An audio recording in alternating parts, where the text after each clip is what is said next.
So today is the last day for this visit. Let us try to make the most of our being together. That is, of course, so joyous for me personally to meet with friends from all over here in Singapore. And as I said earlier, right from the day one of the ABC teaching there, and then here yesterday, that the Singaporeans, overall speaking, we see that it's a very, let's say, on the one hand, it is your karmic, and the effect ripening of the two traditions, of the two, the cultures blend together, the culture of hard work, the culture of the faith, and the culture of the knowledge, the inquiry, knowledge, the passion for knowledge, so combined together makes the Singaporean the citizens or the people. So this is something, a very beautiful thing. Now the thing is, at the same time, there are many limitations. For example, because of the space is very small, Singapore, and there's so much of competition. What Charles Darwin said, survival of the fittest.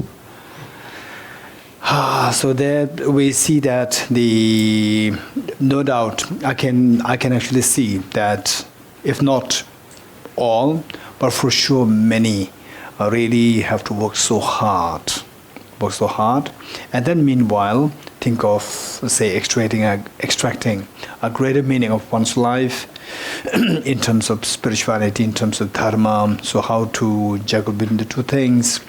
So this is something, this is one thing, I really understand it. On the other hand, oftentimes I've been saying that for this size of the place, Singapore size, to have two beautiful centers, two very effective centers, this is amazing. And then of course there are many other centers. I don't mean to say that other centers are not really not functioning. This is not the meaning. What I know is I know these two centers, and then of course there are other centers also I know, but of the various centers that I know in Singapore, these two are the ones which I see as very dynamic, and people are very fortunate. So what I would say is that on the one hand, okay, in the end also I may get a little time to speak about this part, if not right now here, that so oftentimes the tendency could be that when the good center is around you, and the tendency for us is to take for granted. And we think that it's always with us, it's always there, when I can go there whenever I like. And those people who come from distance, far away, they will make the most of the center which you have. People who come from distance.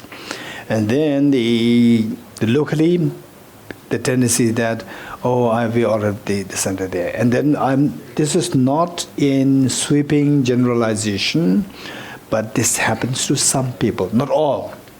There are many who make the most of these two centers. This is amazing. Meanwhile, I'm sure that the people here, you are also associated with other centers. This is amazing. So whatever is the case, the point is that we need some Sangha members who want to grow. We need help, and the help can be some people who are faith-oriented, some who are intellectually oriented, some who are the blend of two. So somehow, rather than wasting our time like this, wasting our time, not at all being associated with any of these things, instead be associated with something that is always better. And the most meaningful would be if you could spend at least like a few minutes a day, or if not few minutes in 2 days or 3 days time, you spend something, the intellectual part, like the modules, in here, the study of the Lumbrim, TBC, and the various modules in ABC. This would be it is not necessary that if you could complete all these modules, it's so good. If you complete the Lumbrim practice, Lumbrim studies, so good. Even if not, you start something that can be a great eye-opener when you read the other very important, the treasures of the Dharma text on emptiness, bodhicitta, and so forth. Okay, this is what I'd like to share with you. So with this in mind, setting improper motivation, which has three things. Always, so what we are doing is not for the sake of, just for the sake of the formality, no. For example, say, I also meant to inform you that when making 3 prostrations together, even while making prostrations, how to set the motivation. There are so many ways of setting motivations, but one thing which is very pragmatic, simple, and extremely beneficial is just to visualize all the Buddhas and Bodhisattvas in front of you. And they are so living and alive and so affectionate, so loving to you. You visualize that. And then you likewise, like a child, feel so incredibly great affinity to the Buddhas and Bodhisattvas. Let this feeling be invoked, one. And then when you make prostrations, not just you are making prostrations, or sometimes we tend not to, we always say, we tend to just be oblivious. Okay, 3 prostrations, then maybe you make 3 prostrations, right? Not these thoughts involved. So thoughts actively involved when you make prostrations. Think of your 2 parents. Think of your, say, the family members, and then say in many of, for example, like myself and many of us who lost your parents, you deliberately bring them in the visualization, and then your parents, if they're alive, deliberate in your visualizations, and your children, if they're alive, again, if they're with you, well and good. If not, mentally visualize them, and if they are diseased, they also bring them with you. This is incredibly very effective way of accumulating so much of merit within a very short span of time without any complications. It's so doable. Right? And then meanwhile, not only your family members, all sentient beings around you, just visualize everyone is with me, and I'm encouraging everyone to make prostrations to all Buddhas and Bodhisattvas. And Buddhas and Bodhisattvas, like your very affectionate parents, they don't need anything from you. Imagine that you offer a very simple flower, and the Buddhas, they don't really need, if they want, they can have the whole universe like the garden. They can have such beautiful things, but you offer the flower. That is something the mother, the father do not need anything from you, right? And you, out of love, you give a very simple flower. For them, this is so precious. Not because that this is very expensive, it's because this is coming from your heart. That is so precious. This is how, if you can visualize when making prostrations. Or say when you go to any temples, you offer incense, so forth. Instead of just, say the usual, the gestures, the rituals. Rituals is fine. Include these visualizations. These visualizations, they will bring about transformation in your mind. If you do this constantly, believe it or not, if you do this constantly, inclusion of this visualization, in 2-3 years' time, you will feel the effect within you. The sense of the refuge, what we call as refuge, will become very strong within you. Sense of the bodhicitta is a matter of your practice. When you actually start practicing bodhicitta will germinate within you very quickly with the inclusion of the sentient beings. Bodhicitta practice. Otherwise, the bodhicitta practice is very complicated. To study bodhicitta will not take time. Experience bodhicitta will take years and years and years of time. At times you may feel so demoralized, so disheartened to see that nothing's really I cannot really feel any bodhicitta despite my spending so much of time. So, but the inclusion of the thought processes, making prostrations, making offering of lights, candles, the incense, flowers, or whatever. And then if you do it on a daily basis, not just when you go reach a temple, in your house, make your house a temple, right? A small shrine there, Buddha image, and if you can, say the 7 bowls of water, right? And then say the flowers and the beautiful the articles, objects, or the fruits, or the candies, and so beautiful things you offer for 2-3 days. Then you take them down, then take that in the form of blessings, then distribute to other people, also share them in the form of blessings. Okay, so these gestures, if we can do it on a daily basis, that would be wonderful, wonderful. Okay, so with that in mind, what we're doing here, particularly setting the proper motivation, these things, it is not just for today's formality, but for what we have to learn from this, that I should be doing this on a daily basis. So with that in mind, the 3 things to keep in mind: 1 is the refuge field, number 2, Bodhicitta field, number 3, the purpose of this practice. And for the refuge field, again 2 things: what to visualize and how to visualize. Okay, let us visualize Buddha Shakyamuni, His Holiness the Dalai Lama, and all the Buddhas and Bodhisattvas in the sky in front of you, the space in front of you. And how you visualize them, that makes the whole difference. That they are like your very affectionate parents. And imagine that you come home demoralized from the school, being bullied by other children at school. And your parents, all the Buddhas and Bodhisattvas, like their parents, are waiting there to give full love, affection, attention, and embrace. Under no situation, they will ever give up on you. They will ever come to embrace you. They will ever embrace you with so much love and affection under all forms of situations.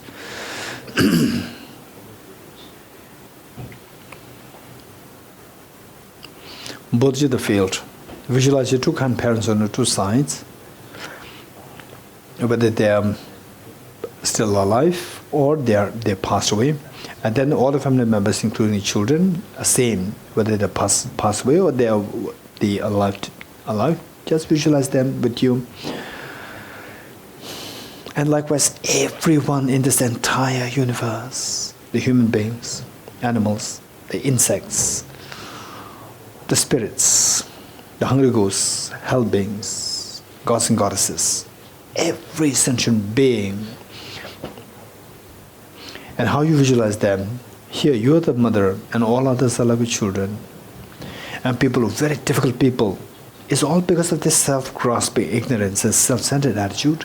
They behave in such a, say, the nasty, the karmic form, that they open many new chapters of the excruciating pains in the future. So they really deserve compassion rather than anger.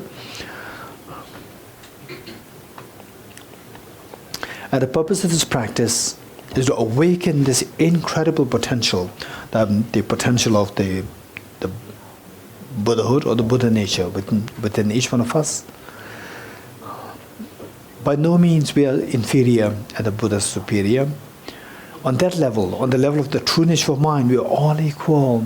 It is like say, a solid gold or a solid diamond you picked up from a garbage and a solid diamond in the showroom. There's no difference inside. It's just the same.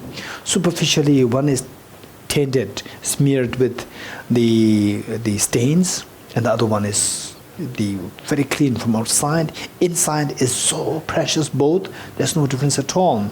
This is exactly what your mind is, and what your mind is. Your mind is the seed of perfection. Perfection of the enlightenment, ultimate happiness, state of total fearlessness. And yet why it is manifest at the moment is because that is mixed with the mental defilements. When the gold is mixed with the soil, you don't see the gold there. Likewise, although this incredible treasure is there within us, because of the mental defilements, we don't see them. So what kind of mental defilements? To get into the mental defilements, in the first place we have to identify what the mental defilements are and then look for the remedies. And these mental defilements are of 2 kinds, the gross and the subtle. The gross one referred to as the afflictive obscurations. the presence which stops us from achieving the total state of the state of the total fearlessness, or the state of freedom from miseries.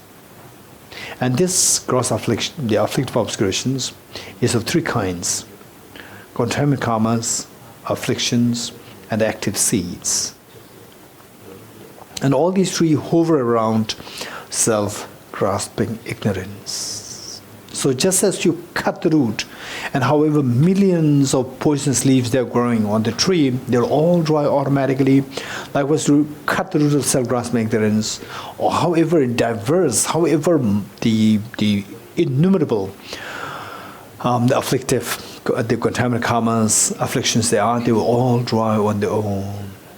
So for that matter, self-grasping ignorance has to be gotten rid of if we want to be freed from all miseries. And how to get rid of self-grasping ignorance is by applying the remedy, counterforce. And the counterforce is none other than the wisdom of emptiness. So this wisdom of emptiness, which is a counterforce, has to be cultivated. And this wisdom of emptiness, it has many layers. So the actual remedy, actual wisdom of emptiness that can actually remedy the self-grasping ignorance is the non-dual wisdom of emptiness. Non-dual wisdom of emptiness. And to reach to that level of non-dual wisdom of emptiness, you have to have the initial, say the initial conceptual experience of emptiness in the form of, in a very spontaneous experience of a conceptual experience of emptiness. This is the only way. And for the conceptual experience of the emptiness, in a spontaneous way, we need to have first of all, we need to gain conviction in this experience. So the conviction will be given to you by the reflection, wisdom drawn through reflection. To gain such conviction in the profound subject such as emptiness, we need to have a rich learning. For that matter, we need to have the wisdom drawn through learning. So this is the process through which we have to resort to the wisdom of emptiness. And this wisdom of emptiness must be complemented. If you want to get rid of all the miseries, then the driving force or the motivation must be the renunciation. So only with the force renunciation, then this wisdom of emptiness can have the power to get rid of the self-grasping ignorance. Then on the other hand, we have the subtle stains known as the cognitive obscurations. So this cognitive obscurations stops us from achieving total awakening, the infinite happiness, and the state of the total, the enlightenment. So what is that nature, that defilement? That is known as the cognitive obscuration, which takes a very subtle or an inactive state of the imprints, inactive seeds of the afflictions and the contaminant karmas. So again, for this, to get rid of this, the remedy remains the same, the wisdom of emptiness, but the driving force should be the bodhicitta, grounded on compassion and based on the renunciation. So this should be the whole framework of our Dharma studies. With that in mind, let's turn to page 2, and imagine that you are leading this, and all sentient beings are joining you, and all the Buddhas and Bodhisattvas, they are watching us. Enthused by great compassion, you taught the Immaculate Dharma to dispel all perverted views. To you, the Buddha Gautama, I bear homage. Enthused by great compassion, you taught the Immaculate Dharma to dispel all perverted views. To you, the Buddha Gautama, I bear homage. Enthused by great compassion, you taught the Immaculate Dharma to dispel all perverted views. To you, the Buddha Gautama, I bear homage. Independent origination, there is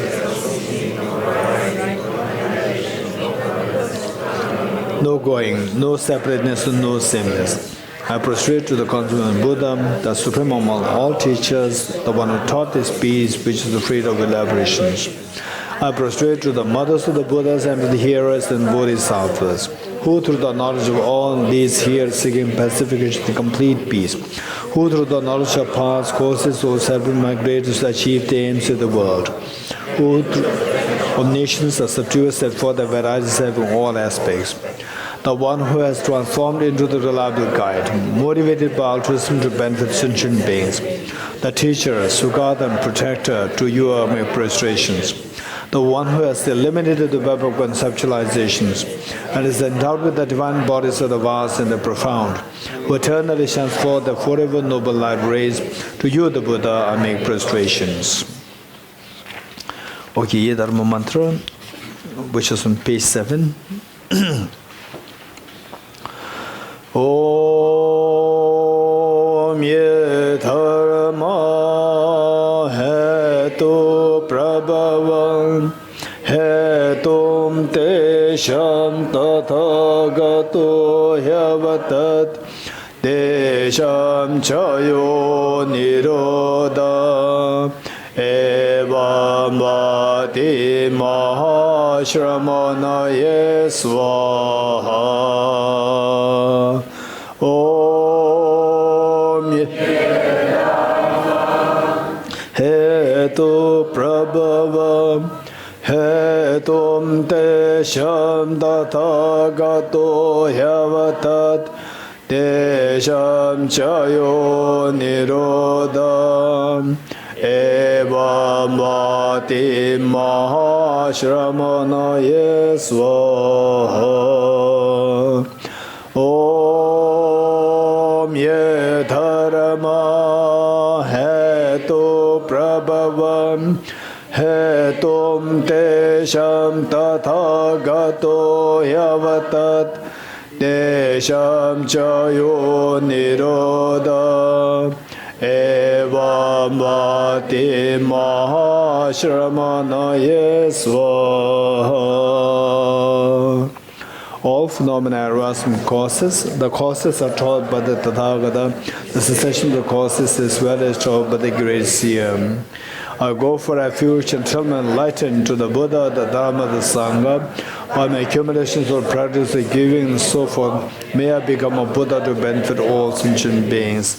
I go for refuge and tell me enlighten to the Buddha, the Dharma, the Sangha. By my accumulations of the practice of giving and so forth, may I become a Buddha to benefit all sentient beings. I go for refuge and tell me enlighten to the Buddha, the Dharma, the Sangha. By my accumulations of the practice of giving and so forth, may I become a Buddha to benefit all sentient beings. Sanye joda soge chonam la chanjo pardo dane kyausu Chinso gebe tsonam ge dola penjire sanye jubare sho sanye choda soge chonam chanjo pardo dane kyausu dage jinso gebe tsonam ge dola penjire sanye jubare sho Sangye chodan soge chonam na chanjo bardo dane gyabso che dage jinso gebe sonam tola penjire sangye jubare sho. Okay, let us turn to page 15, Heart Sutra, and the red book, page 31, no, page 29, red one, 29, 29. The blue one, 15, the red one, 29. Okay, so when reciting Heart Sutra, Heart Sutra is something which is common to the Chinese tradition and the Tibetan tradition. In other words, this is the minor tradition, Chinese and the Tibetan. Buddhist tradition.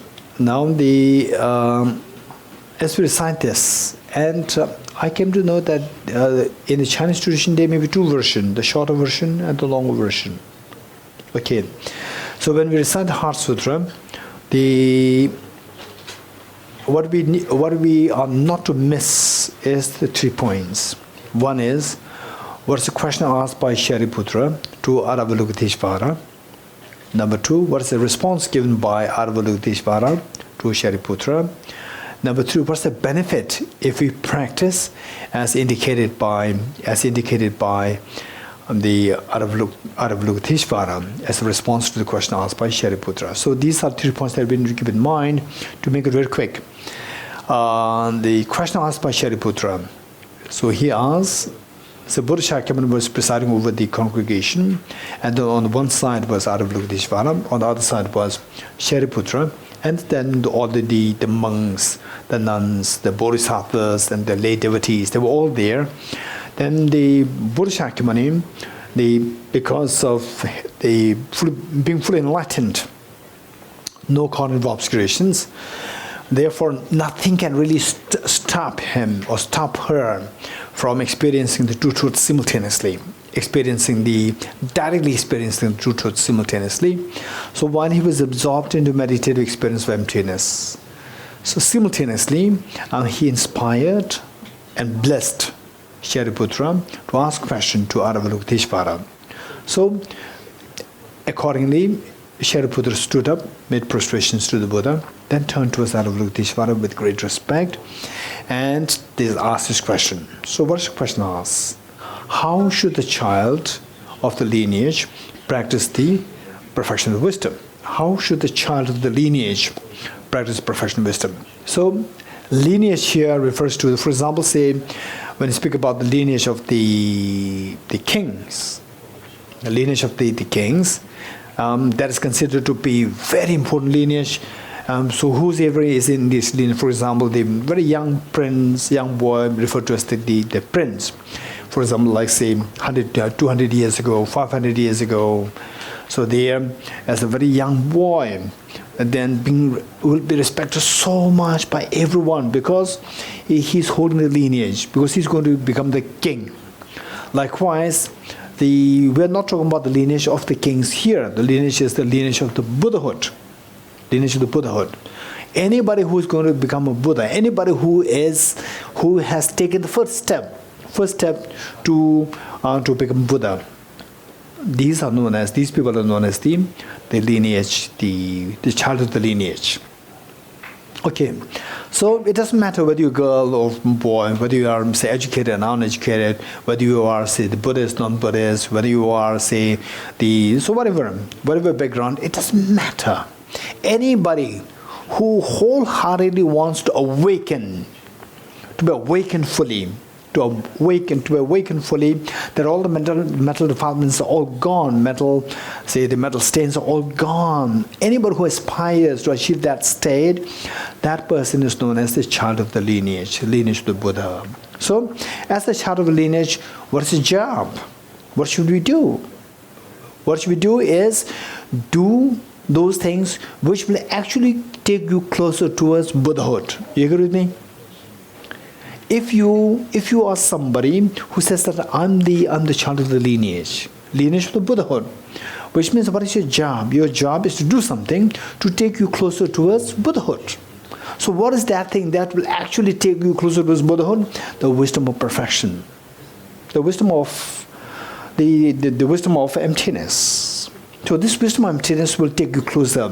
Because what does it mean by taking closer? It's not an external journey, it's an internal journey. Taking you closer towards the state of the true nature of your own mind. The true nature of your own mind, which means the perfect purity. So to take you there, mental defilements have to be gone rid of. And the defilements, the actual final remedy that will actually remove all the mental defilements is the wisdom of emptiness. It is for this reason, let us keep this in mind, let us not forget this. It's for this reason that all the great masters, Indian masters, what they said is that of all the paths, of all the teachings the Buddha gave, of all the paths rendered by the Buddha, the path of the wisdom of emptiness, that is the liberating path, and all others are ripening paths. Don't forget it. Only the wisdom of emptiness is the liberating factor, liberating path. All others are ripening factors. Factors to ripen you to grab onto wisdom of emptiness, right? Wisdom of emptiness is the one which actually liberates you, right? All others will encourage you to embrace, ripen you so that you embrace the wisdom of emptiness, and then this will actually liberate you. So this is what we need to keep in mind. With this in mind, if you know these, the basic trends, the teaching of the Buddha, then you'll be so inspired. You will not be in a wrong direction. So this is something that we need to really keep in mind. For example, Bodhisattva Shantideva, in his book, A Guided Bodhisattva's Way of Life, he oftentimes mentioned about, don't teach And don't teach the very simple teachings to a very bright person. This is what the Bodhisattva Shantideva said. Don't teach the very simple teachings, right? Which the bright person can easily understand within 2 days. You teach it for a whole 1 year. It may be required for some people, but for some who are so bright, right? This is something that you can teach within 2 days, or you say within 1 week. So this is what the Bodhisattva Shantideva. But however bright you are, but if you do not meet with the correct teaching, right, then you may think that this is a full form, this complete teaching. So therefore for us, in order that in this life and in the future life also, even in the future life, to make sure that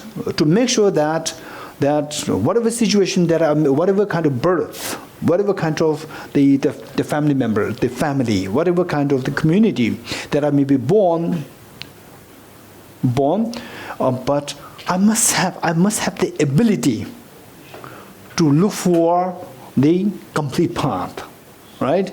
So otherwise, what happens is that, for example, say in the first place, say I don't want to talk about the non-Buddhists, within the Buddhists, right? Within the Buddhists, say you're born in one group, which emphasizes so much just on the single-pointed meditation. Just on single-pointed meditation. Let's say I'm Jivan Kinar scenario. I'm not pinpointing to any particular tradition. Just focus on single-pointedness, and then say that with single-pointedness, all the metal stains will go away, right? So metal stains, they are nothing but the mental agitations. Or with the single-pointedness, metal stains will all go away. It looks very enticing, very compelling, right?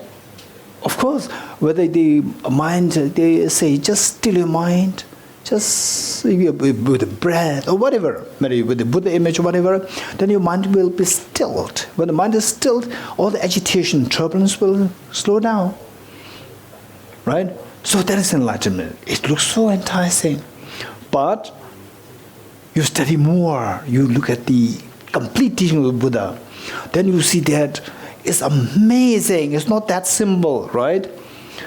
Say in the first place, for example, say, okay, this is a little digression, but still very helpful. For example, let's say, if we are into any tradition, any standard tradition, we may get a feeling that this is the complete teaching. To give you one example, let's say this example, one thing that I told you, just still your mind and the mental turbulence stops. Just focus mind. Don't be distracted. For example, say some people who are into what I call, who are the heads or the leaders of the CEOs of the companies, right? There are so many competitions are there. So their mind, they have to be so creative, and then they have to think about whether you like it or not. You should be creative. They should be creative. They should be thinking about the next generation of what? Huh? Next generation products, next generation from the phone, right? iPhone 6, iPhone 7, 8, then iPhone X. There's no 9, right? No 9, right? And from 8 then to X, then XR or something, right? So I met some of them. They said that literally, I cannot control the mind. This is a habit that they've built. You're getting it? So now, if you teach that person how to still the mind, just focus on the Buddha image, just focus on the breath, right? Focus on the breath. And then, okay, your job will be taken care of, don't worry, right? You teach that slowly the mind will be settled. The mind will slow down. This is a tendency. As the mind slows down, then what happens, like the water, very turbulent water, right? You just keep it there, still it, and automatically all the dirt, sediments, everything will slowly settle down, and then it becomes so clean, the purity comes out. You're getting it? So, that is enlightenment. Some people will say this, right? And that's very enticing, that's true. And even to reach that level is very difficult. So you have to spend at least 20, 30, 40 years to reach that. Okay, then say, and then so more and more white hairs come in your body, and then people respect you more, right? You have spent more years in this, and actually you're doing meditation, and then people respect you, and then you also have some experience of this, and you share this experience, people respect you, right? And then then you'll start writing books, and these books will become very holy books. You're getting it? And then people say, this, he said it. He said that it's going this enlightenment, right? So don't go anywhere. This is the final teaching of the Buddha. Okay, one. This is one version. Then another version is just observe the mind. Just observe the mind. Just observe the mind. Observe the mind. And finally turbulence all happen in your mind. Just observe the mind and turbulence will stop. So there the true nature of the mind actually will come out. Not just observing external objects, right? So then the luminosity comes out. That's enlightenment. Wow, it's amazing. That's even more. No, this is very profound. I'm saying this is literally so profound. Very profound, but the thing is that this is not the full story. Just halfway through. Right? Just halfway through. And yet some say that this is enlightenment. Right? You don't have to do anything. You don't have to go anywhere. Just activate the luminosity of your mind. That's it. Right? And then another category. Another category. Say, okay, just wake up from the sleep of ignorance. Right? Wake up. See the emptiness. Right? In the dream, all the problems that you have in the dream. Wake up and all the mental disturbance will stop. Wow, that's amazing. All right? That is enlightenment. Even that is not enlightenment. You're getting it? So many versions of very sophisticated methods are there. So therefore we need what? Holistic picture. We need holistic picture. So this activation luminosity that is required. That is also required. Activation luminosity, that's also required. Waking up from the sleep of ignorance, that's also required. Right? And then stilling the mind is also required. Right? And the force of Lamrim is also required. Lamrim is also required. So we see that we require everything to really enjoy, let's say, a good house. To enjoy a good house, not only a nice wall, right? Nice wall, then the ceiling, then the lightings, the kitchen, everything should be there. It's not just, kitchen so nice, beautiful, and all the other things are not really taken care of. That's not a nice house. And yours, the living room is so nice, kitchen is just the messy thing. That's also not a nice house. Everything should be nice. So we need all these elements intact. For that matter, the point is that how can I, right? How can I, in the future, okay, in this life I'm very lucky. We are all very lucky, to be very honest. Particularly the fact that we admire His Holiness the Dalai Lama. Those people who admire His Holiness the Dalai Lama and who sees His Holiness the Dalai Lama as the epitome of the Buddha's teachings, they are all very lucky. Why I'm saying this? These people will tend to be very holistic in nature. Will not be only the partial. Will be very holistic in nature, and particularly where the emphasis is required. Right? So they skip the difficult parts. They only grab at the easy ones and then entice the people, and their people are, the lured by that. Whereas His Holiness says, no. Oh, you won't believe. Some of you were already attending the Bodh Gaya teachings, right? Where all the empowerments are given, then in the end, what His Holiness says, that He did not say that you should continue with empowerment. He did not say this. He said that now you have to practice bodhicitta and wisdom and emptiness. How many people will encourage us? Somebody who goes into empowerment, chant. Who will encourage us to practice bodhicitta, wisdom, and emptiness? Bodhicitta and wisdom and emptiness is very complicated, very difficult, right? It's very difficult. People who are all doing this practice, the studies, TPC, ABC, the modules, they're studying out. Tell me how difficult it is. It's not easy. You need to invest lots of your time, years and years. You're getting it? So people don't want that difficult part. The people want easy one. So therefore, because the people want easy one, the teacher will also tell you what you want to listen. Right? And what do you want to listen? You want to listen to the easy one. But His Holiness, He does not do that. Whether you like to, even if you like to expect His Holiness says that no commitment for the empowerment. Right? You want to hear that? His Holiness don't say that. Right? And then perhaps, oh, no modules. They are very complicated. His Holiness don't say this. Because it does not help us. We are very lucky to have somebody as His Holiness, as the leader of the Buddhism, and particularly, more precisely, Tibetan Buddhism. We are so lucky. Okay, so with this in mind, the point is, what should we practice as the child of the lineage? So, the Aravalokiteshvara then responded that finally what we will practice is we have to practice the wisdom of emptiness. The wisdom of emptiness grounded on compassion and the bodhicitta. Wisdom of emptiness grounded on compassion and bodhicitta. Okay, so and then the detailed explanation of what the wisdom of emptiness is. Emptiness of the self, emptiness of the five aggregates, emptiness of the 12 links of dependent origination, emptiness of the Four Noble Truths, emptiness of the 18 elements. Each one of them explained how everything's like a dream.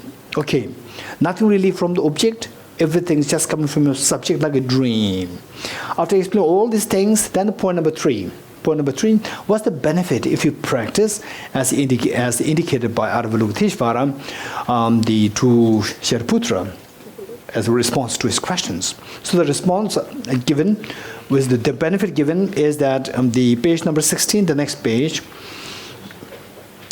it says, Shariputra, therefore, because there is no attainment, meaning there is no objectively existing attainment, bodhisattvas rely on dwelling in perfection of wisdom, the mind without obscuration, that's without fear. So if one follow this path, as indicated by Shariputra, no Aravalokiteshvara, then the benefit is that we will wake up from the sleep of ignorance. You wake up from the sleep of ignorance, and all the nightmare that you were going in the dream, they will automatically stop. All the fears of life, all the fears of samsara will stop. They will dissolve, right?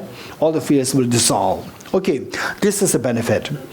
So with that in mind, out of incredible compassion to your parents, to all the sentient beings, imagine that you are reading this out of that compassion for all of them, and then visualize all of them to be with you.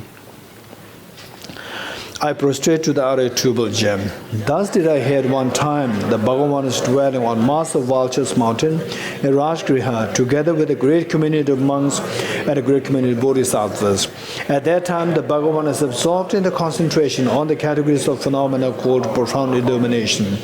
Also at that time, the Bodhisattva Mahasattva Aravalokiteshvara looked upon the very practice of the profound illumination of wisdom and beheld those five aggregates also as empty of inherent nature. Then through the power of the Buddha, the Venerable Shariputra said this to the Bodhisattva Mahasattva Aravalokiteshvara: how should any child of the lineage train who should... He said that, and the Bodhisattva Mahasattva Aravalokiteshvara said this to the Venerable Shariputra: Shariputra, any son of the lineage or daughter of the lineage who wishes to practice the activity of profound perfection of wisdom should look upon it like this, correctly and repeatedly, beholding those five aggregates also as empty of inherent nature. Form is empty, emptiness is form. Emptiness is not other than form, form is also not other than emptiness. In the same way, fading, discrimination, composite factors, and consciousness are empty. Shariputra, likewise, all phenomena are empty, without characteristic, unproduced, unseen, stainless, not without stain, not deficient, not fulfilled. Shariputra, therefore, in emptiness, there is no form, no feeling, no discrimination, no composite factors, no consciousness, no eye, no ear, no nose, no tongue, no body, no mind, no visual, no sound, no odor, no taste, no object of touch, and no phenomenon. There is no I element, and so on, up to and including no mind element and no mental consciousness element.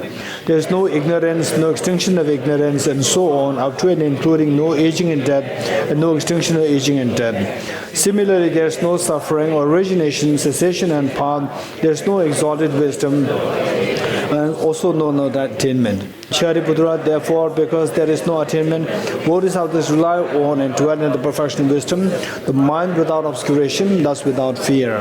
Having completely passed beyond error, there is the end point of nirvana. All the Buddhas who dwell in the three times also manifestly complete awakened, unsurpassable, perfect, complete enlightenment in reliance on the perfection of wisdom. Therefore, the mantra of the perfection of wisdom, the mantra of great knowledge, the unsurpassed mantra, the mantra that equals to unequal, mantra that thoroughly pacifies all suffering, should be known as truth, since it is not false. Mantra of the perfection of wisdom is declared, Yatha Om Gade Gade Para Samgade Bodhi Swaham. Shariputra, the Bodhisattva Mahasattva should train in the profound perfection of wisdom like that. Then the Bhagavan arose from that concentration and commanded the Bodhisattva Mahasattva Aravalokiteshvara, saying, well said, son of the lineage, it is like that, it is like that. One should practice the profound perfection of wisdom, just as you have indicated.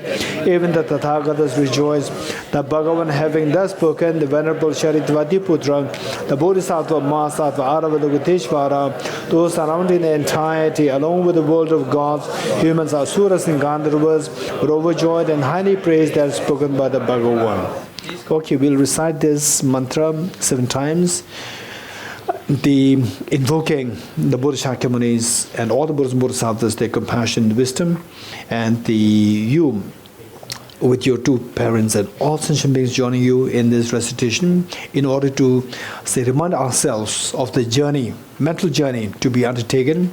Gade Gade Para Samgade Bodhiswam, mental journey of cleansing the mind, to awaken this true nature of mind, to meet with your true nature, and then to abide in this experience eternally, so that you are freed from all fears of life and all miseries of life, and that you experience the infinite happiness, not only for yourself, that you become like a sun to illuminate every atom of the universe, to meet with every man of sentient beings, and to clear their darkness as well. Yatha Om Gade Gade Para Gade Para Samgade Bodhi Swaha. Yatha Om Gade Gade Para Gade Para Samgade Bodhi Swaha. Yatha Om Gade Gade Para Gade Para Samgade Bodhi Swaha.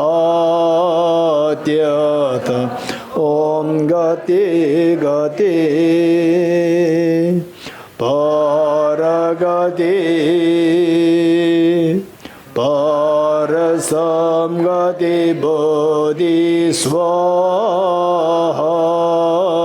Yatha Om Gade Gade Para Gade Para Samgade Bodhi Swaha. Yatha Om Gade Gade Para Gade Para Samgade Bodhi Swaha.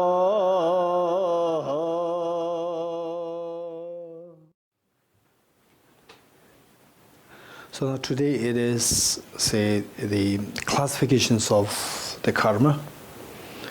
And there are so many ways of classifications, one of which, there are several ways of classification I'd like to do here in this class. One is the classification karma in, say, into 3. Classification karma into 3. One is the non-meritorious karma, meritorious karma, and the unwavering karma. non-meritorious karma, meritorious karma, and the unwavering karma. Three. So meanwhile, I know that some of you, particularly who learn and who practice Lamrim, you are already familiar with this. So meanwhile, I have some questions also to make sure that our mind is active, right? Not a passive listener. Okay.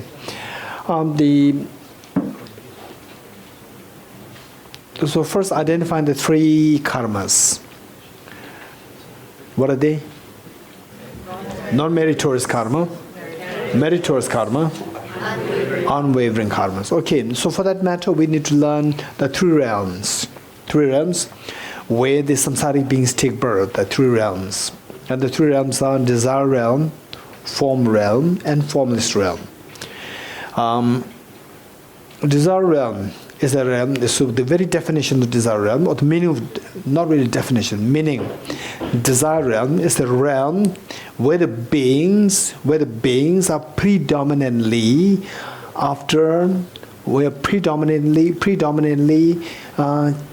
chase after the external desires. Desire for sensual objects, desire for 5 sensual objects. That is the meaning of the desire realm. A realm where the beings who are born there are predominantly after the sensual desires. That is known as the desire realm. Okay, so there, because that our mind is so much into sensual desires, what is happening is that our mind is not drawn inward. So inward meditation is not happening. So where you do the inward meditation, these people will go to the form realm and the formless realm, the other two realms, where you cut off from the external desires, desire for the sensual objects. From there, then what happens? Your mind, it turns towards the inward rather than directed towards outside the 5 sensual objects, the visual objects, the sound, the smell, the taste, the touch. So instead of going outside, the mind will. Once the mind learns learns to see the demerits of that, then slowly the mind will turn towards inside. Inside what? Meditation, single point of meditation.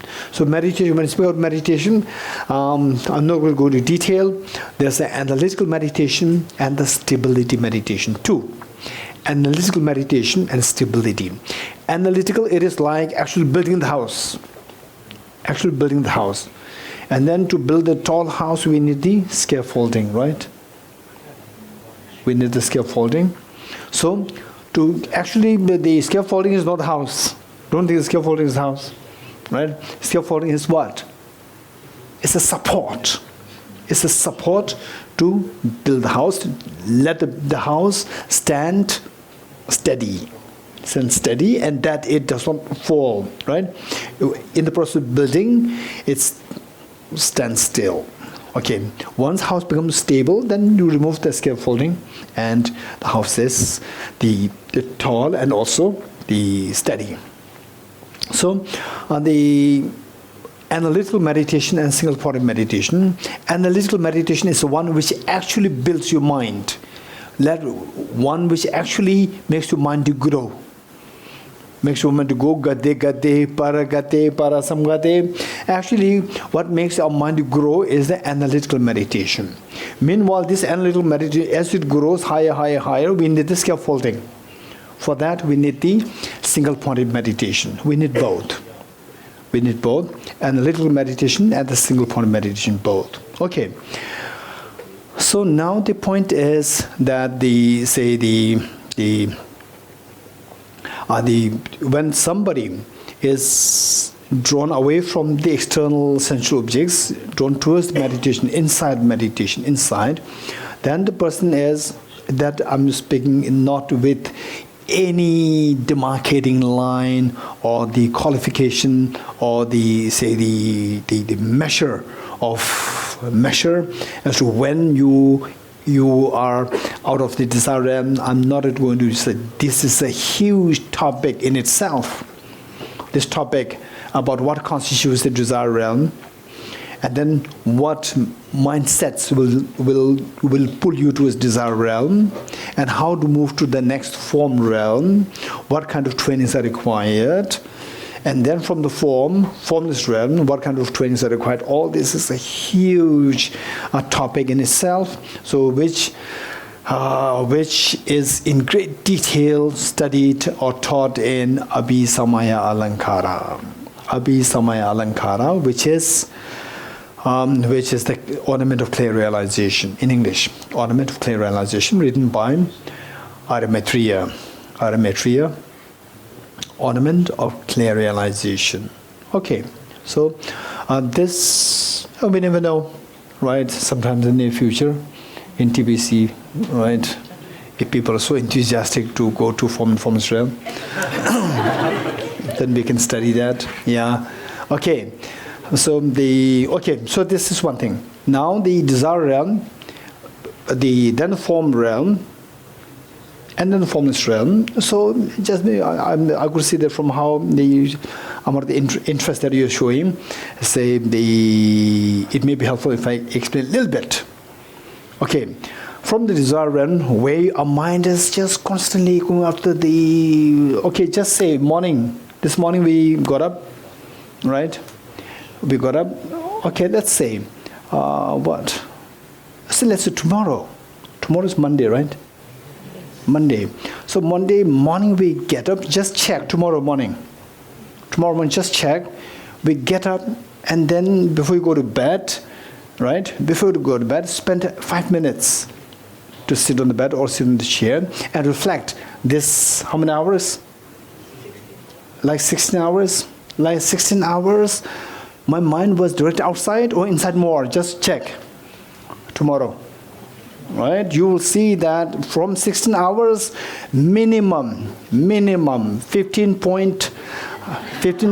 hours and 30 minutes minimum outside. Right? This is known as desire realm, where our mind is directed towards external sensual desires. You're getting it directed outside, not inside. Only when you see that, oh, there's a mistake there, there's a wrong there, finally what I want happiness. This doesn't really give me happiness. I also need to spend a little time to go inside. Then you start to work to go to form and formless realm. And then for the bodhisattvas, for people who are from the both of the path, so for them it is not necessary that they have to go to form and formless realm, but the basic mentality, the mindset must be cultivated. Mindset which is very profoundly drawn inside, that must be cultivated, even though you may not want to take birth there. From the formless realm, taking birth there is not really a good thing. Okay, for the ordinary people like us, right? If you're given a choice, right? For example, say how much time I have? Right, there are many points to cover, right? Okay, let's skip the digression. Now they say, what I'm saying is that the three realms. Okay, within the three realms, we see within the desire realm, we see that again there are two categories. One, the unwholesome realm and wholesome realm. Right? Desire realm can be divided into 6. Right? Okay, most of you are already familiar with that. And others who are beginners, they don't worry, right? Oh, there are so many divisions, don't worry. Right? If you want to be a part of TBC and ABC, you have to learn all these divisions. There's no way. Right? Okay, so you have to learn this too. And then to learn these divisions is so much of fun. So after learning all these divisions, you see that your mind is very fresh. Okay, there are so many things, I know. Right? Okay, so the divisions, the desire realm can further be divided into 6. Hell realm, hungry ghost realm, animal realm. These 3 are the unfavorable realms. Unfavorable realms within the desire realm. And then we have the human realm, God realm, and the demigod realm. Human realm, God realm, demigod realm. Demigod also referred to as the Asuras. And God referred to the Deva and Devis. Okay, so these 3 are the favorable realms. Now we see that desire realm we split into 2 favorable, unfavorable, and favorable. And the formless and formless, we club them together, make it higher realm. Higher realm. They say in the context of Buddhist philosophy, whenever you see the realms, and then the higher realms, lower realms, it is the three lower realms: hell realm, hungry ghost realm, and animal realms, and then all others are clubbed into one: human realm, then the god and goddess, and the asuras within desire realm, plus the god and gods. Actually, what is it? There's no, in the formless. Actually, there's no gender. So what should I call it? Huh? There was. Then the girls will complain. Okay, all Devis, right? Okay, formless. So in fact, they are the celestial beings. Celestial beings, they are of three categories. One celestial being within the desire realm, and one celestial being within the form realm, and the other formless realm. Also, these classifications you will learn is not difficult, it's easy. Okay, so how we classify the whole realm, generally speaking, the standard version is desire realm, formless realm. So, the three. Now I'm speaking Tibetan. Okay, now how we classify here is desire realm, we split this into two. Unfavorable realms, three unfavorable realms, and the three favorable realms. Then the form and formless, you club them into two. You call them as the realm of the higher concentration, higher meditation. Okay, now we have three realms according to, for the need of what I'd like to explain now. You're getting it? Three. What are the three? Three lower realms, three higher realms within the desire realm, and then form and formless clubbed together. You're getting it? Three. So now with this, okay, we say, anyone who can take me back to where I started? Three kinds of karma. Three kinds of karma. What are the three kinds of karma? Non-meritorious, meritorious. Okay, unwavering karma. Very good. Okay, I'm very happy. Still, you're very active. Okay, so now the first meritorious, non-meritorious. Non-meritorious karma will throw you into the three lower realms. Non-meritorious, the first of the three classifications of the karma, will eject you into the three lower realms. Meritorious karma will throw you into the three favorable realms within desire realm. Three favorable realms within desire realm. Then what's the third one? Unwavering karma. And third one, unwavering karma will project you into the form and formless realm. Form within that, again there are four. Okay, I will not say this now. Right? Form and formless realm. Okay, the unwavering will eject you, or this karma will take birth in the form and the formless realm. You getting it? Okay, this is very important classification. Very important classification, and you may be wondering why the third karma is known as unwavering karma. Why it is known as unwavering? You're getting it? Okay.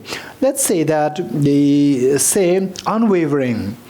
Unwavering. Let's say, for example, so for what we most of us know this already. Say if you donate the amount of money, you donate some money to say institute or to a center or to whatever, and then you say that, okay, this is for the purpose of publication in the book publications.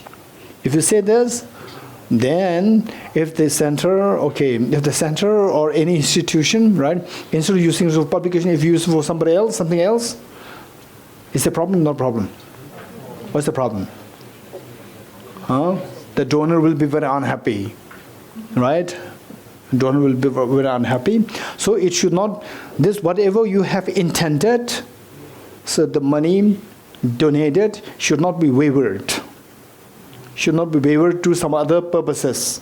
It must be directed towards the intended purpose. You're getting it? So likewise, whereas some people, they said, okay, this is for the donation for the center, for this, and so although I give it for publication, but you decide. Then you can waver. You're getting it? Likewise, the karmas, there are two. Meritorious karma, non-meritorious is always non-meritorious. Then the meritorious, also virtuous karma, and the unwavering karma is also meritorious. But why it is not known as meritorious, and why only the second one is known as meritorious, is because the second one, if you accumulate karma to take birth in the God and Goddess realm, but the karma may ripen as in the human realm. You're getting it? So the karma can waver. Karma which is actually intended to be ripening in the God realm, it may ripen in the human realm. So the karma actually wavers in terms of ripening the effects. Whereas the karma that you accumulate to take birth in the form and the formless realm, there no compromise. So the karma intended to take birth in the form realm, the first form realm, it will precisely ripen there, not elsewhere. So that is known as the unwavering. And the why? Why? Right? For why, we have to study all the details. What are the criteria? What kind of qualifications are required? What kind of meditations are required for one to take birth in the first concentration, first form realm, second form realm, third form realm, and so forth? They are very precise. Okay, so therefore that karma is known as unwavering karma. You're getting it? Okay, now my question to you. Right? Okay, how many of you are keen on His Holiness the Dhamma giving teachings, and then in the end, no commitments? Right? Very happy. Right? If no commitments. Okay, likewise, say we discuss about the three kinds of karma, three realms and so forth. So my question to you is, these three karmas, are they contaminated karmas or uncontaminated karmas? My question to you. Raise your hands who say contaminated. Raise hands those who say uncontaminated. Okay, these are all contaminated. You're getting it? Contaminated. If you could remember that suffering is the result of, suffering is the result of contaminated karmas. You're getting it? We learned that somewhere, right? It's as though like you have not learned it. Okay, miseries. We want to relinquish misery. We want to renounce miseries. We want to renounce miseries. Renunciation is to renounce miseries. To renounce miseries, right? To renounce miseries, we need to learn how to renounce the causes of the miseries. So the miseries, what we learned is, miseries are the result of the contaminated karmas. We learned that. And the contaminated karmas are the result of afflictions. Very good. And afflictions are the result of inappropriate attention. And the inappropriate result of self-grasping. Then it's very good. Okay. Very good. Now the question is, if the miseries are given rise to by the contaminated karmas, then we have to give up the contaminated karmas. Right? Right? And all these three karmas are contaminated karmas. Right? Non-meritorious, meritorious, and the unwavering. All these three are contaminated karmas, right? So we have to give up all these three karmas. And the second and the third. What is the second and the third? Meritorious and the unwavering karma. These two are virtuous karmas, right? Are you going to give up the virtuous karmas? No. But these virtuous karmas, they are also contaminated, right? And contaminated karmas, they give rise to miseries, right? And you don't want miseries. Tea strainer. Tea Teach 2.5. Yes, teach 2.5.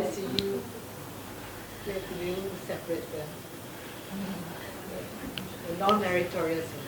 The non-meritorious is fine. That is not. That is that right. That we will admit that effect, right? Non-meritorious means non-virtuous. Non-virtuous, nobody acknowledges that. Only thing is that we know. In many cases, we know there is non-virtuous. Still, we do that, right? With the sense of unease.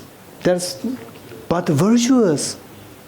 Virtues are to be encouraged to be done, right? Not to be relinquished. Okay, this is a question. I want all of us to think about it and give the answer to me next. The what? June, right? Okay, you can do any kind of research or discuss amongst yourself, ask your teacher, so whatever, right? So I want to answer in June, right? Okay, did you follow the question? Question must be clear. Okay, how many you got the question? Raise hands. Which hand? Yes. Okay, yes. Raise your hands.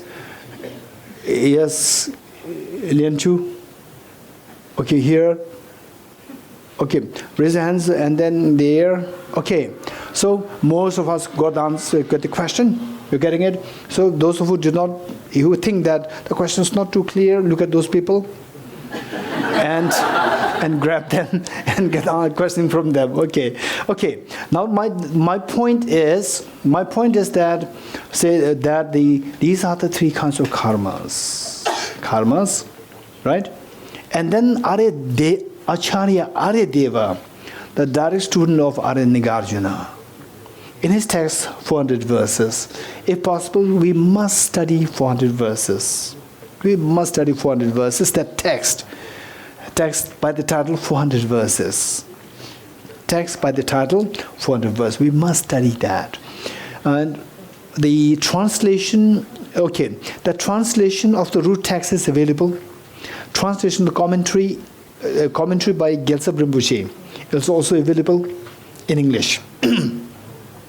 Translation, and then the further commentary by Geshe Dorji Rinpoche, his translations, or the commentary, further commentary, all in one book.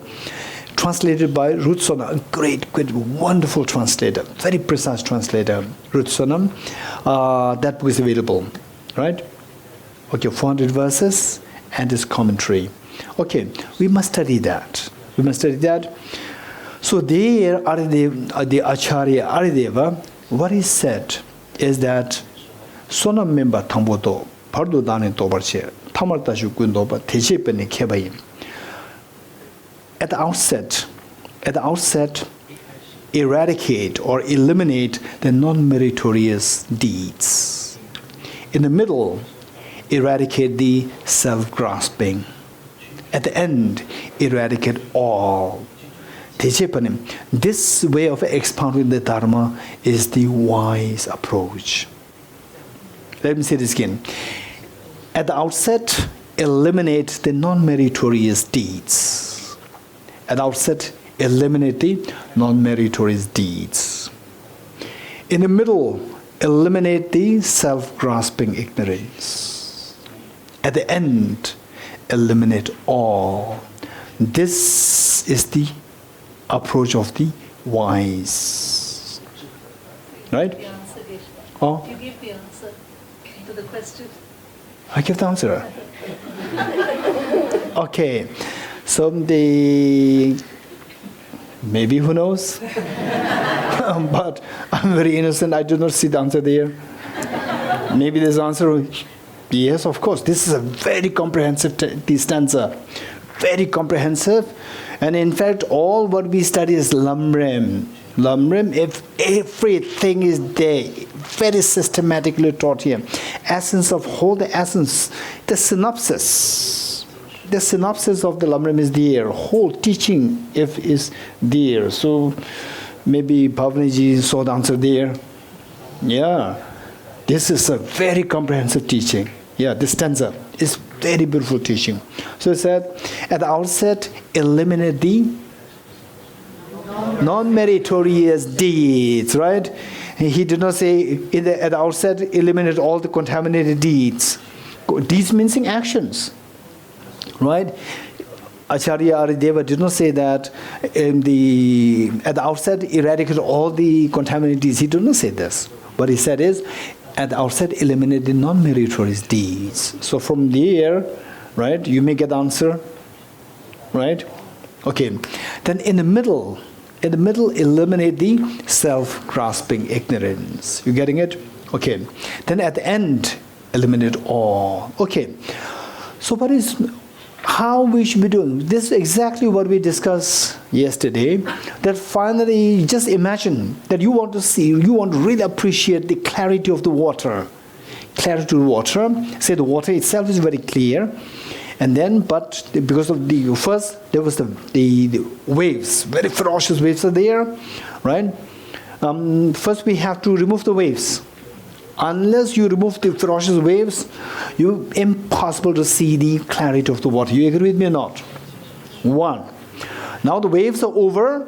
Then because of the waves, turbulence created in the water bubbles are created. Water bubbles are there inside. Very small bubbles are there. Okay. Now you really want to appreciate the clarity of the water. You have to remove the bubbles. How to remove the bubbles? Let it settle down. The bubbles slowly disappear on their own. Then after the bubbles are gone, then you see the very fine sediments, the sand, very fine sediments are there. Again, if you really want to appreciate the perfect clarity of the water, you have to let these sediments come down. You're getting it? So what is the first one? Hey. No. With example. Turbulent waves, ferocious waves. That is synonymous to the non-virtuous karmas, non-meritorious actions. You getting it? Okay. Then the water bubbles inside, and the analogous to the afflictions. Then the tiny sediments. They are like they are like the inappropriate attention, right? Inappropriate. Or say they oftentimes we speak about, they say, what is the cause of samsara? What is the cause of suffering? We speak about contaminated karmas and the afflictions. Karmas and afflictions. This is how we say. So if you say karmas and afflictions, then generally speaking, the inappropriate attention is included there. You can separate them. You can include in the afflictions. Okay. Then when if that is included up there in the bubbles, then the sediments they resemble the analogy for the self-grasping ignorance. Remove this, then what happens to purity comes out. Purity of the water comes out. The true nature of the water, true nature of the mind comes out. You're getting it? Okay. So for that matter, what we first need to do is that finally we have to discover the true nature for ourselves. We have to meet with the true nature. If you really meet with the true nature, if you really see that the true nature of our mind becomes manifest, then we are free from, hey, what do you want? What's the purpose of life? What's the meaning of life? Huh? Remove suffering, one, then? Maximum happiness. Very good. Get rid of all the suffering or get rid of all the fears of life and to acquire the infinite happiness, maximum happiness. These are two purposes. You're getting it? If you really want to go for these two purposes, then what we have to do is that we have to start from we have to have the blueprint of everything and start from the beginning. Have the blueprint of everything, right? Have the blueprint of everything and start from the beginning. What's the beginning? First start from the ferocious waves. Try to subdue these, try to calm down the ferocious waves. Contaminate karmas. Try our best. Right? Although there's innumerable contaminate karmas, affliction, what is that? Negative karmas are there. But say, to make it simple, 10 non-virtuous karmas. Just see how much we can get into the 10 non-virtuous karmas. That's what. at the outset, eliminate the non-meritorious deeds. Meaning, eliminate, what we can do is, say, see if we can eliminate the 10 non-virtuous karmas. Right? To the best we can.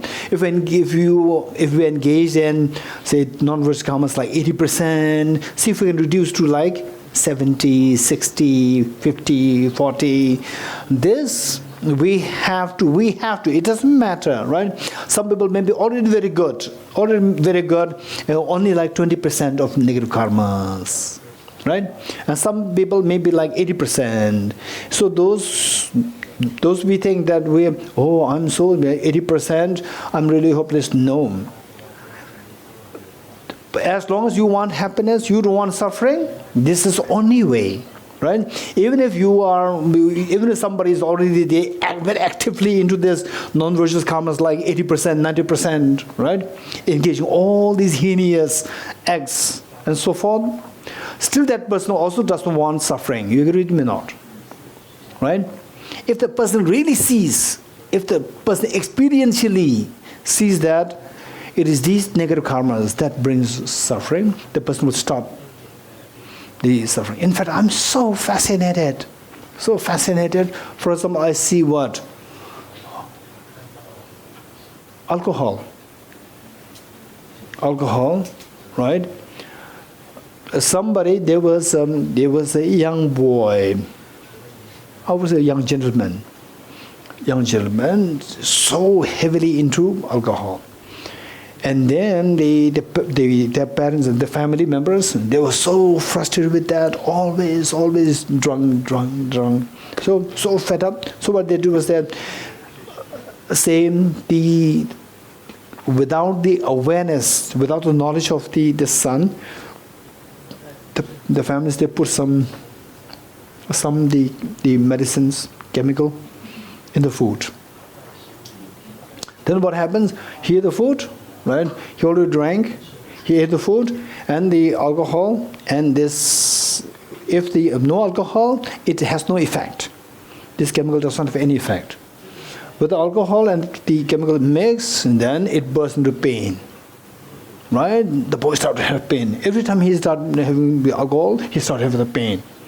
So he had a first-hand experience that alcohol creates a pain. So he stays away from alcohol. You're getting it? Okay, so what I'm saying is that this is the step we have to take. Right? Try to somehow get away slowly. Don't expect that today you learn this and tomorrow, okay, no negative karmas anymore. Right? That's amazing. If you can do that, that's amazing. Right? But it's not, practically speaking, it's not really the case. We cannot really do that. There could be exceptions. 1 out of 1 billion. There are only 7 billion human beings, right? And 7 people can do that. Right? So otherwise, we belong to the other category. Because of which, as long as progress is happening, this is amazing. Don't forget it. Right? We have to take steps.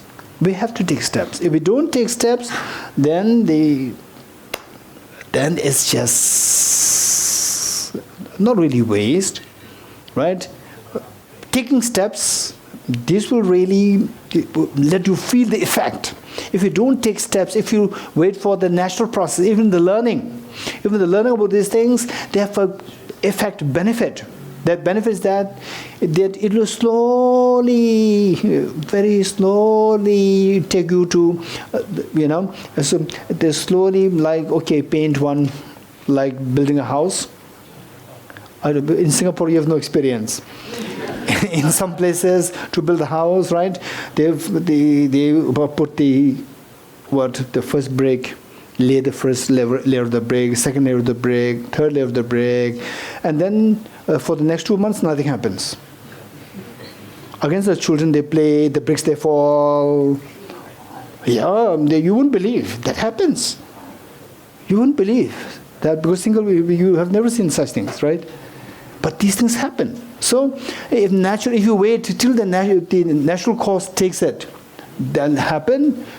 It'll never happen, right? These studies will push you a little bit there, and the negativities will again pull you back. right? So it's like always stepping forward, backward, forward, backward. Whereas if you take a step with enthusiasm, that I must take a step, even though I may feel it doesn't matter, I will take a step. If you take a step, then it is more than the natural, you are waiting for the natural course, more than that. Then the hope is there. As long as the progress is happening, I'm so happy, I'm saying this again, I'm so happy that a number of people who took not only the master's course and who took also not only the diploma course. I met with a number of people who reported that they really benefited a lot in their life. Their life became so easy, right? So earlier, little aggressive, short-tempered, it all toned down. It's amazing benefit. So the initiative is there.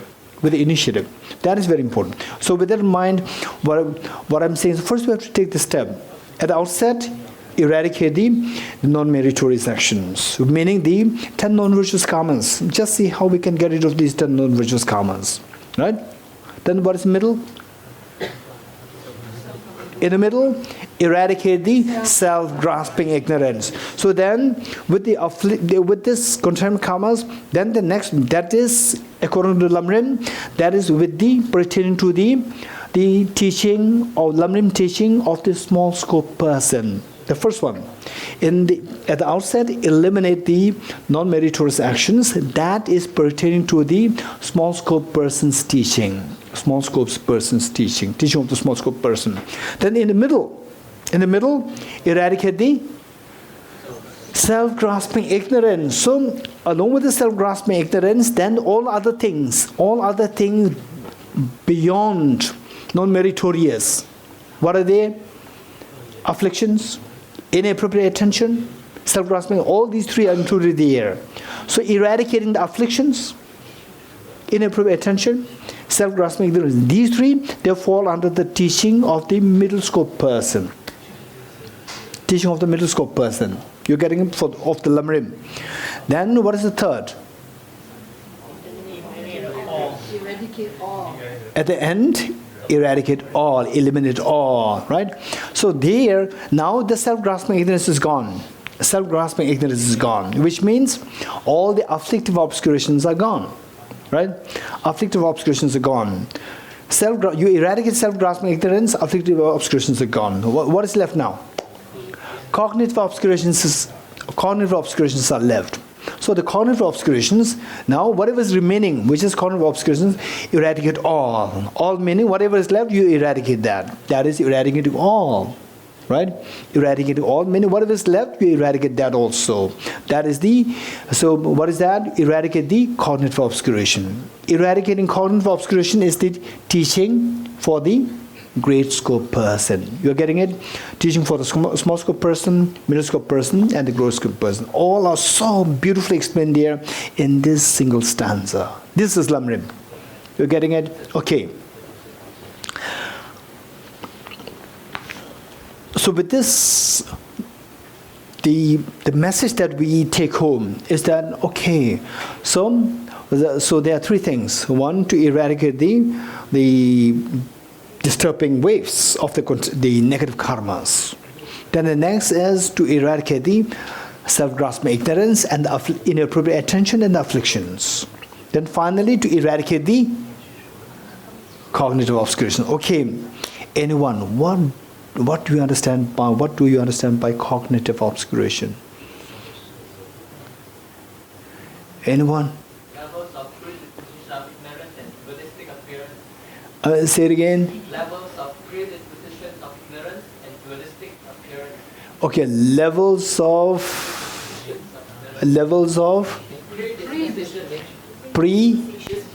predispositions of ignorance and dualistic appearance. okay, and the dualistic appearance. What dualistic appearance? Dualistic appearance, dualistic in what form? Subject object? Subject object duality? Okay, this is a very good answer, thank you. But don't trust my very good. Alright? Okay, it's a very good answer. It's a very good answer. Okay, very good answer. Okay, now the next question, particularly, so okay, those who are more beginners, don't worry too much about that part. Those who are already into some years of studies, you should take it very seriously. And then the beginners or newcomers, don't forget these questions. You're getting it? You are sitting with the PhD students, right? So you're very lucky that the questions of the PhD are coming up, so you have to make note of these questions. Okay, the next question would be, for example, say the dualistic appearance. This is a little complicated. The first one, I agree with you. Your name? Calvin. Okay, say the first one, the first part, the predispositions of the ignorance, right? And the dualistic appearance. Dualistic appearance is a little complicated because even the Buddha also has dualistic appearance.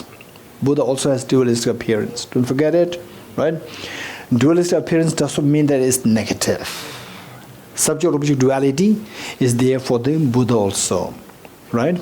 Okay. You had said inactive seeds of contaminated karma afflictions. Say it again. Inactive seeds of contaminated karma. Bhavanaji is very precise. Okay, so you already said it before, right? Right from the setting proposition, you already said it. The inactive seeds of the contaminated karmas and afflictions, they form the cognitive obscurations.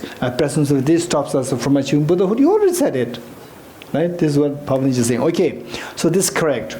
The next question. Predispositions of the ignorance, inactive seeds of the afflictions and the contaminated karmas, how they stop you from achieving Buddhahood, how they stop you from achieving omniscience, right? This is the next question. Yes. This is a very serious question. Did you follow the question? Okay, before you give the answer, let me put the question again. Before you give the answer, the question is, so say what Calvin said, that the predispositions of the ignorance, and what the Bhavanaji said, inactive seeds of the contaminated karmas and afflictions, right?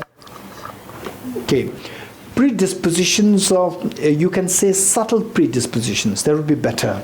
Again, there's a complicated predispositions, right? They're subtle and gross. Subtle predispositions of the ignorance and the inactive seeds of the contaminated karmas and afflictions, they are identified as the cognitive obscuration.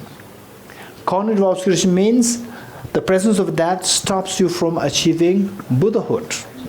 So the question, these two things, the subtle predispositions of the ignorance, self-grasping ignorance, and the inactive seeds of the contaminated karmas and afflictions, how they stop you from achieving Buddhahood? This question, yes. I was actually thinking a lot, I was not preparing. But anyway, you see, when one is still obscured by the predistribution of ignorance, there's a subtle kind of that is a kind of suffering, because the bodhisattva still has to, the mental body of the bodhisattva is still going through a similar kind of rebirth, similar to the traveling. Then due to that, the Bodhisattva, when they try to benefit sentient being, it is still motivated by a kind of, his motivation to benefit sentient being that's the kind of motivation is not spontaneous. And due to that... Yes. So due to that... so the bodhisattvas, the particular high-level bodhisattvas, they still have limitations there. Okay. So these limitations, they occur because of the subtle predispositions of the ignorance and the inactive seeds. Yeah. My question is how? Sorry? I'm a very bad interviewer. Right? Very vicious, very, very, very cynic, when it's very what called cynic, the interviewer, right? Just keep nailing you down. Okay, so how? Again, the same thing. Okay, the Bhavanaji, the mic here. By still having self-centered attitude. Okay, self-centered attitude. How? Yes, you're very in depth. Yeah. Yes, Bhavanaji, you want to give an answer? Same. Same. Similar. Okay. I just wanted to say I'm using the metaphor of inactive seeds. Yes. So inactive seed for me is, if a seed is inactive, it means that if the conditions come, there's something that makes it active. So if there's an inactive seed of contaminated karma and affliction, that means there's a potential for that to revive. That's my understanding. Only the active seed will revive. Right, not the inactive. Not the inactive seeds. Okay. The very fact Then is it's inactive means it is never active to give rise to the afflictions. So the other thing was similar to her because you're still narrowly focused on yourself. Somehow, if you can rise above that, you've not yet risen above that. How does this inactive seed? How does it give rise to the narrowness of the self-centered? How does it give rise to that? You getting it? Okay, so yes. Through the mic, because upstairs you want to hear Kesanga. Again, is it the residues of the bad habit? I mean, his own bad habit, that's how he could not rise up. Okay, so I should be non-partial, right? I should be still pinning you.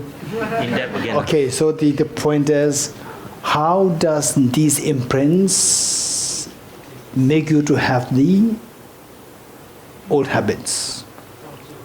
How these imprints make you not to abandon the old habits, one, and how these old habits stop you from achieving Buddhahood. You getting it? Anyone? Yes, okay, they are. Ignorance.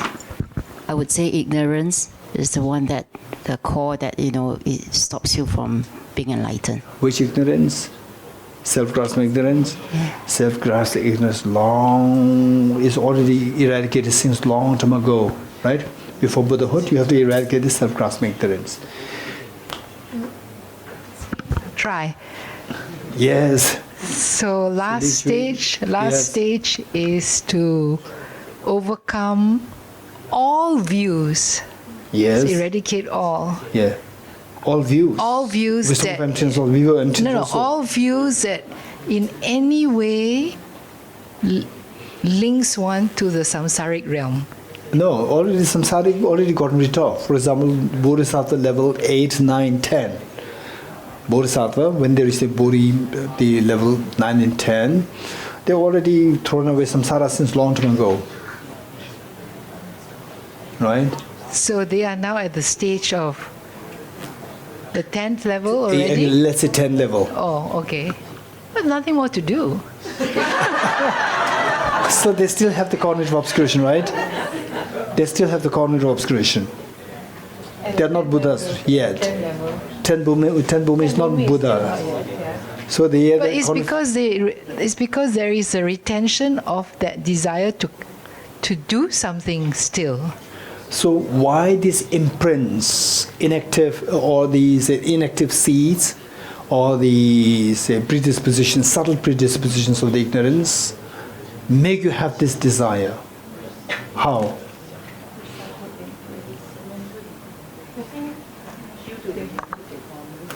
Okay,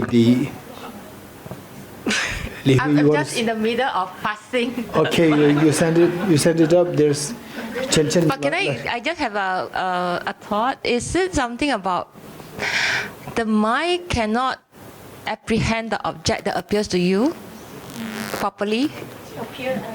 Is it that? Yeah. Mind cannot apprehend the object. All the things that the people said about their past imprints and the Yes. residues and whatever. Yes, so yes. that thing will block the mind from apprehending correctly what the object look like to you. Okay, you don't forget there's a 10 level bodhisattva, right? They know the object so clearly. Yes, Chen, you want to say something?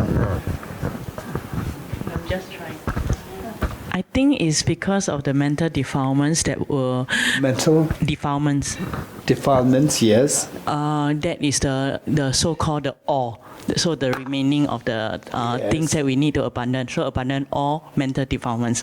So these mental defilements are the one that cause us not able to be like a complete enlightened Buddha, and it make us not able to spontaneously know what to do. Wow. Yeah. Because we can't, because of these mental defilements, we are not, Yes, but how? we are not. Same, how, right? Okay, good.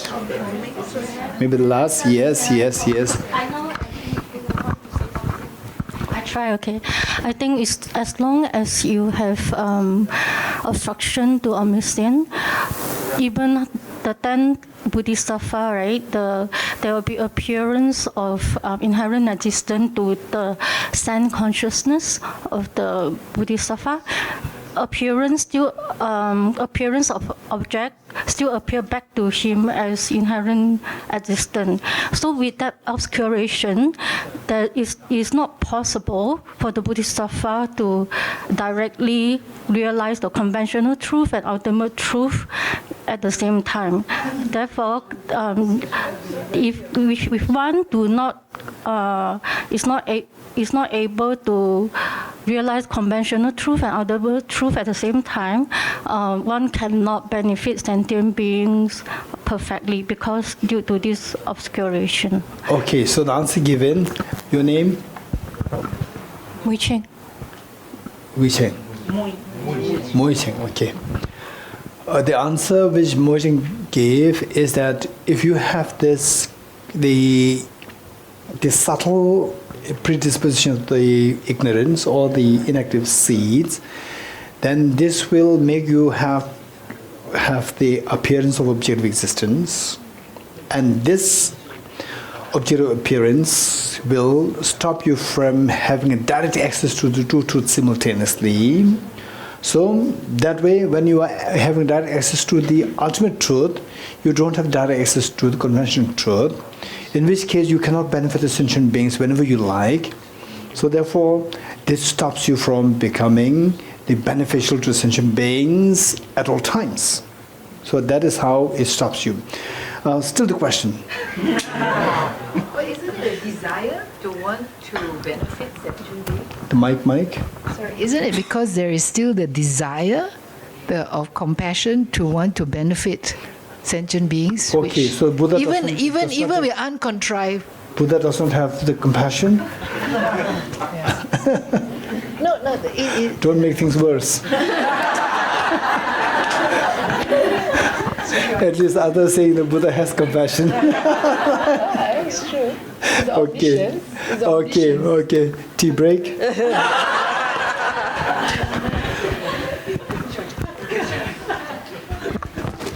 The